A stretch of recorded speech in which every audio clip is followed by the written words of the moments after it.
What's up guys, Everything Apple Pro here, and here I've got the new Samsung Galaxy S7 Edge. It's really a beautiful and striking device. They've changed a lot of things on the outside. It's a lot curvier, smoother, and finish is different. All in all, it equals out to be quite a beautiful phone. Not only did they make it look better, but they also did add waterproofing. So we're returning to the old golden days of waterproof Samsung phones. The S5 was technically water resistant, not waterproof, but this one has a full IP68 waterproof rating, meaning it can sit in 1.5 meters of water for 30 minutes and come out just fine after taking all of your dolphin photos. So I want to put it to the test with this video. Is this thing really waterproof? Are Samsung's claims true? And as a point of reference, I've got an iPhone 6s Plus here. This thing isn't water resistant or waterproof or anything like that, but as your average smartphone nowadays, I want to see how a regular smartphone compares underwater to a Samsung Galaxy S7 Edge, which is said to be waterproof. So let's go ahead and test these phones, see how they do if the Galaxy S7 Edge is actually waterproof. And this is just a foot of water, regular tap water here. We're going to set these guys in there and see what happens and if they survive. So here are these beautiful phones, the Samsung Galaxy S7 Edge, the iPhone 6s Plus. I'm not too worried about the S7 Edge. You know, the construction seems solid. It's a lot beefier as they did waterproof it from the inside out instead of just adding rubber seals around it like the S5. You know, I have good faith in Samsung. The S5, which wasn't even waterproof, did so well when I took it underwater. Whew. All right, so let's put these guys to the test. See how long the iPhone 6s Plus compares when it tries to compete on the waterproof level. Here we go. Whew. 3, 2, 1. All right, so we're gonna let them soak, and got the Galaxy S7 Edge on the left, the iPhone 6s Plus on the right. Let's give them a few minutes here.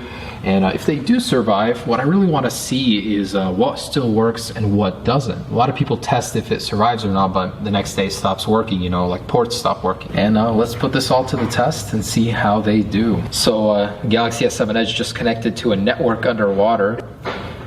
Otherwise, the 6s Plus just lost service. I don't know. They still look good. All right, so we're approaching 3 minutes right now, so I'm gonna go ahead and pull them out and see how they're doing. Usually, someone, if they drop their phone in the water, they're not gonna leave it there unless they want to intentionally record underwater. So at 3 minutes here, let's pull them out real quick. And we'll go ahead and pause on this guy. All right, so both seem to be working just fine. Both displays still work. It's like you could almost say the 6s Plus is waterproof, but we know that's not the case. It's only a matter of time. But both seem to be doing pretty good. I'm impressed. All right. So in they go again. All right, in the phones go again. Let's go ahead and start this timer again. And this time we'll leave them in for a longer amount of time. Let them really soak up in there. But I'm actually surprised. The iPhone is doing okay, not showing any signs of water damage yet. The last one we tested didn't do very well. Maybe it was the iOS 9.2.1 update did something different. We'll see. But you know, about a foot of water in here, good amount of depth in there. Let's see how it really does. Now, what's really cool about the S7 Edge and S7 is that they actually have a cooler inside of them. It's rocket technology, so there's a liquid that turns to gas and vice versa, depending on how hot or cold the phone is. And I thought that was quite incredible. Something that's used for space travel is being used in a phone nowadays. And what's also cool is the way that Samsung made the Galaxy S7 waterproof is they did it from the inside out. Instead of just sealing up the ports, they sealed off the entire phone. They used a new technology to do so. And this thing, you know, it's already proving to be quite the waterproof phone, and something I wouldn't worry twice about taking to the beach or to any, you know, body of water. Now, we don't know what kind of difference a saltwater would do. Maybe that's a future test itself, but I'm curious to see what it would take to completely destroy this thing in the water, how far, how deep you'd have to go. But you know, in a regular foot of water, still doing good, both of them, the iPhone and the Samsung Galaxy S7 Edge. So we're approaching 5 minutes here, still doing good. Let's keep going and take it to 10 minutes, 15. And as far as other phones go that we've tested, probably the best one, the iPhone 6, then the 6S, then the Galaxy S6. They all did pretty good, but let's keep going and see how these do. Just to give you guys a perspective, here it is in the water, the iPhone 6s Plus and Galaxy S7 Edge. So we've got a good amount of water on top of them. This isn't anything like a little shallow pan. This is actually a foot of water here. Both are still alive, almost at the 10-minute mark. We're gonna pull them out at 10 minutes and see which ports still work, if everything is working as it should, of course. After 10 minutes, if you haven't pulled your phone out of the water, you know, the chances of the 6s Plus surviving gets very, very slim. So let's go ahead and pull this guy out here in about 10 seconds. See how it's doing? Alrighty, let's pull these guys out. So here is the Samsung Galaxy S7 Edge and the iPhone 6s Plus. Both alive as far as I can tell. Display is working. Home button's working. I am amazed. What the heck? This guy seems to be working okay. So let's test the speakers, see if we can get some audio out of them. That is really, really quiet. That is seemingly too quiet.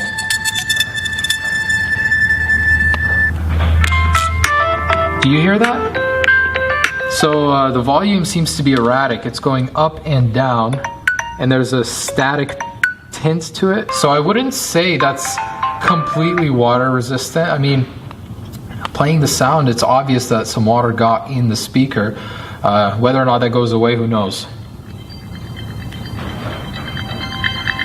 We can definitely start to see the evidence of the water damage right here. There's a little finger coming out of it. Otherwise, the phone is working, the audio is working. Let's test the cameras real quick. Still working good. Let's test the technology. Edge swipe, 3D touch is out working, and headphone jacks. Alright, so audio is working on this guy. Looks good. So other than this little doodad right there sticking out, can't really tell it's been water damaged. Alright, we're good on both. So it looks like everything is still working on both devices. So let's put these guys back in the water, see how they do in about 5 to 10 more minutes. Back in they go. Boom.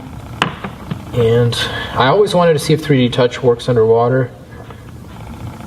Apparently not. So when I push on the S7 Edge, there's no air coming out, nothing. And wow, the screen actually works underwater. What? I had no idea. So you can go and start recording, choose any application underwater. Wow. Okay, I'm honestly a little bit blown away right now. I had no idea that would something that would work. I can't get the Edge display to pop up, but you can actually use this thing underwater. The iPhone, the screen doesn't work, but when you push on it, you get little bubbles coming out. Wow, I'm actually blown away by this thing. Samsung, you're doing something right. All right, so everything is working. I'm impressed, really. Let's get this up to 15 minutes, 20 minutes, see how long these last. All right, so while still underwater, I want to go ahead and move all of these around to make sure I can get as much air out of them as possible. So flipping it upside down, yeah, you can definitely see all the air coming out. Oh yeah, I'm starting to see watermarks in the display. Okay, so it's only a matter of time now. It no longer catches Wi-Fi underwater. And starting to see more artifacts on the display. Let's leave it. Shouldn't be long. The end is coming. All right, so the phone has restarted.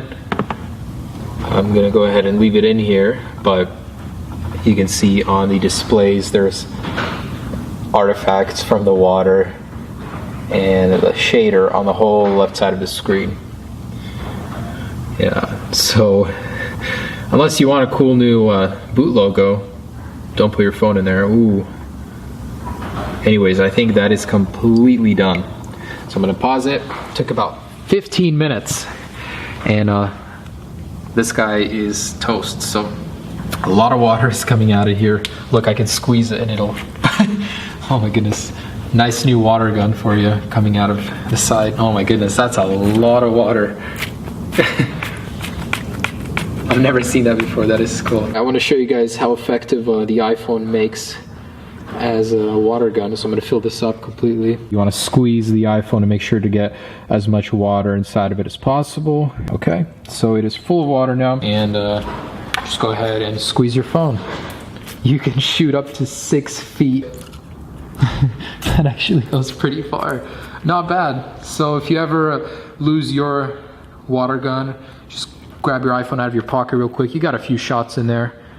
Makes for an effective water gun. Okay, so it's on. And it's not on. Okay, it's done. So I don't know why that is. Like, you can push the display in and there's some giveaway and all that stuff is coming out now.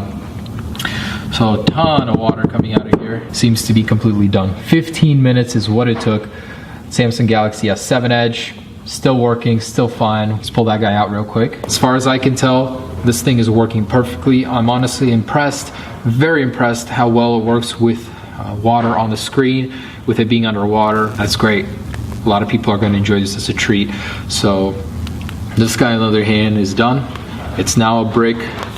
And definitely do not use your phone underwater. It cannot compare to the awesome new Samsung Galaxy S7 and S7 Edge. I really hope Apple follows in the footsteps of Samsung and goes ahead and releases the waterproof iPhone 7. The possibilities are great. Never having to worry about getting water in your phone, putting a case on it. That's something I could definitely use. So thanks so much for watching, guys. Just a fun little test to see how either one of these would do in the water. Obviously, not a good choice for the iPhone. Be sure to check out the drop test and the comparison itself. There's a lot of cool things to see about the Samsung Galaxy S7. Have a great day, guys. Peace.